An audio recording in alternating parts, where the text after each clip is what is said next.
Now, moving on to our first section, that is the cervical spine diagnosis. How to make a diagnosis whether there is a spinal cord injury or not. In this section, we will be briefly discussing how the patient presents with cervical spine injury, what are the imaging modalities we need to do, and whether we need to do the CT or MRI or not, and what is their role.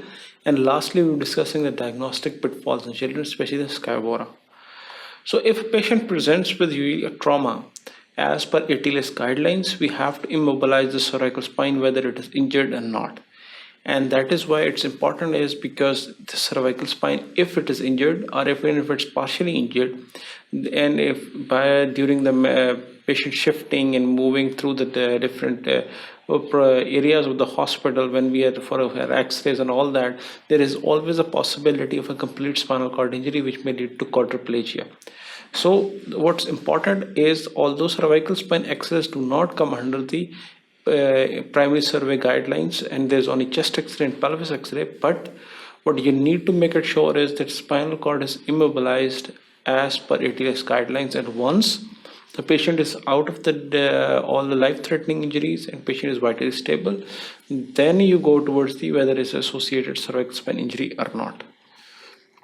There may be a history. How would the patient present? There may be a history of fall from height, accident, and trauma and accidents are the most common cause of the injury, especially road traffic accidents. When the usually injury can occur when there is either hyperextension or hyperflexion injury. Neck is either hyperflexed, that is against load, or against extended against due to acceleration and deceleration of the car. There may be a patient may be unconscious, and in an unconscious patient you never know. There is a patient may be having a problem, there may be associated fracture, but patient is unable to tell you, so then you should be suspecting a cervical spine injury until unless proven otherwise in a trauma patient.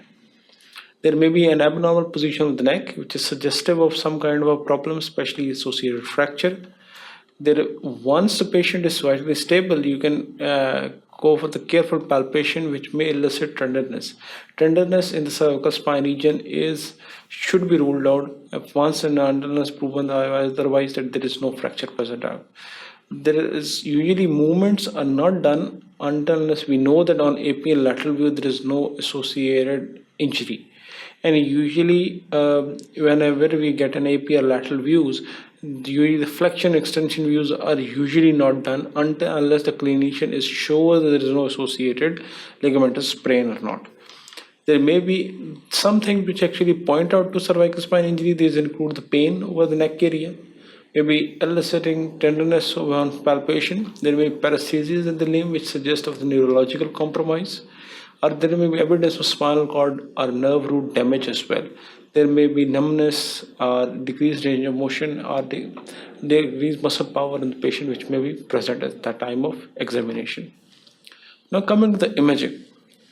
X-ray cervical spine, AP and lateral view are although not part of the primary survey, but once the patient is stable, the patient is out of life-threatening injuries, then if there is associated tenderness or pain or any neurological compromise, then we must be doing the X-ray, AP and lateral view of the cervical spine. Plain X-ray of a high quality are highly important, and above all, it's important is that it should be a complete X-ray. What's more important is that not only all the 7 cervical vertebrae should be included, but T1 vertebra should also be included as well. What do we look for on an AP and lateral view? On AP view, first we look at the lateral outlines are intact or not, and then we look for the spinous processes and tracheal shadow. If the trachea is shifted, that means there is some line of thoracic injury that must be ruled out. Usually there could be simple fracture as well, and sometimes an open mouth view as well is needed to rule out Jefferson fracture, which is actually in the fracture of the C1 vertebra. Lateral view is more important, and there are different lines which need to be looked at as well. First, we look at the lordotic curve. Usually, normally cervical spine is lordotic. If it's kyphotic or straightened out, this means something wrong. Any irregularity suggests a fracture displacement. What we need to look at are the different lines. One includes the anterior vertebral line, then there is a posterior vertebral line, then there is a spinolamellar line, and then there is a spinous process line. All these lines have significance with what kind of injury could be.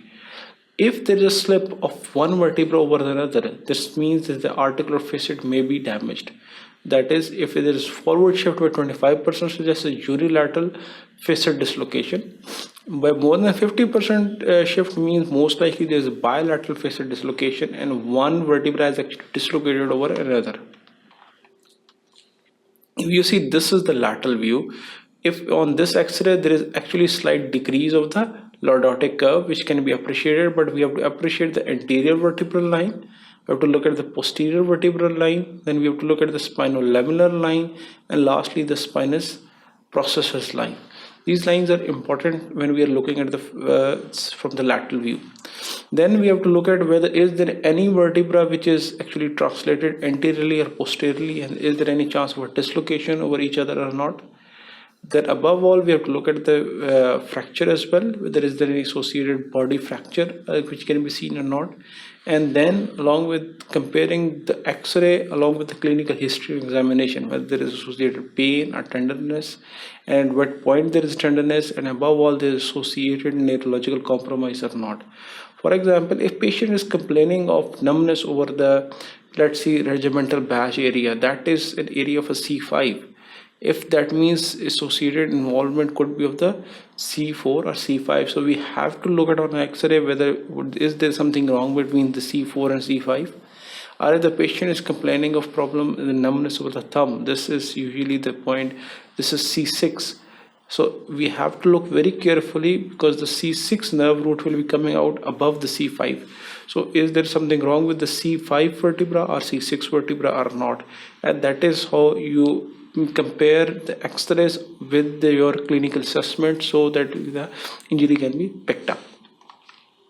But we need to look at, as I told you, it must include T1 vertebra. Why? Because that is actually the C8 nerve root, which is actually, it's coming above the T1, and C8 nerve can get injured, and despite all the 7 vertebra may not be showing any problems. So we have to include the T1, and if that is not included in the lateral view or the cervical spine view, the best way is to get a swimmer's view. If the person is swimming and you at one point the one shoulder will be slightly tucked downward and other shoulder will be slightly tucked upward. So the rule is that the shoulder or opposite limb is actually moved in an overhead abduction position, and the area involved on one side is actually tucked downwards as if the patient is kind of a swimming at that time.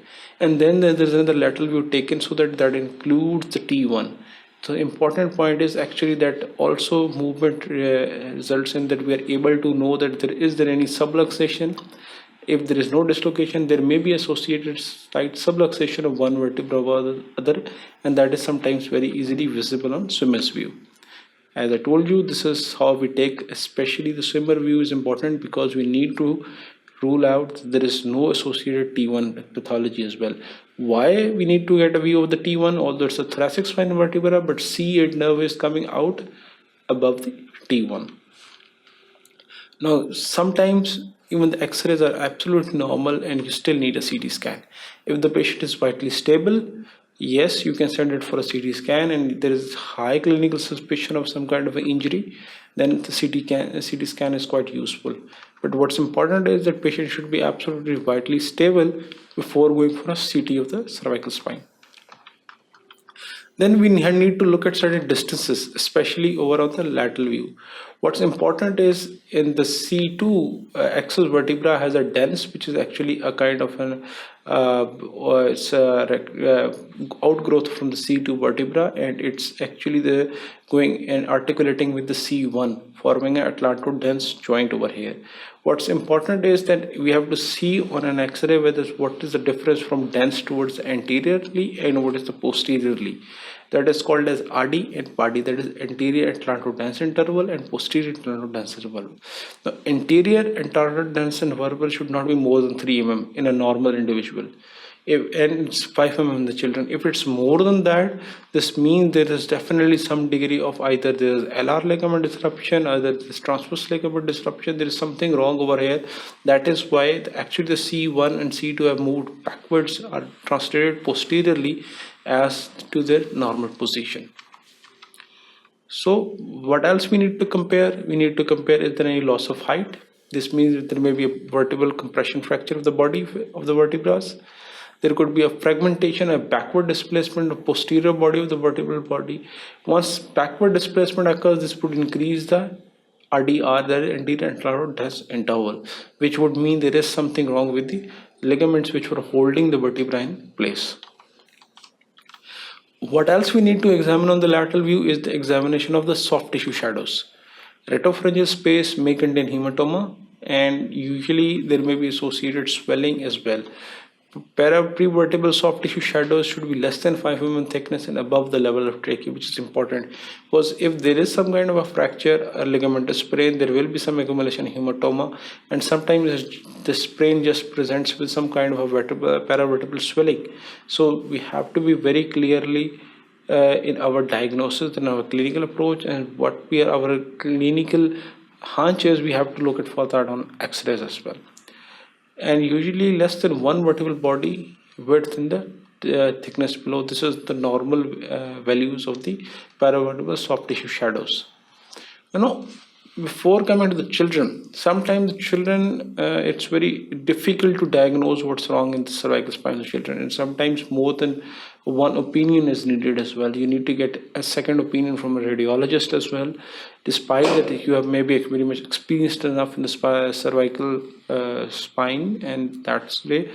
If you see this an x-ray and it's the anterior vertebral line, suddenly something, you just pick it up, there is some degree of swelling, there is maybe some amount of displacement, maybe less than 25%.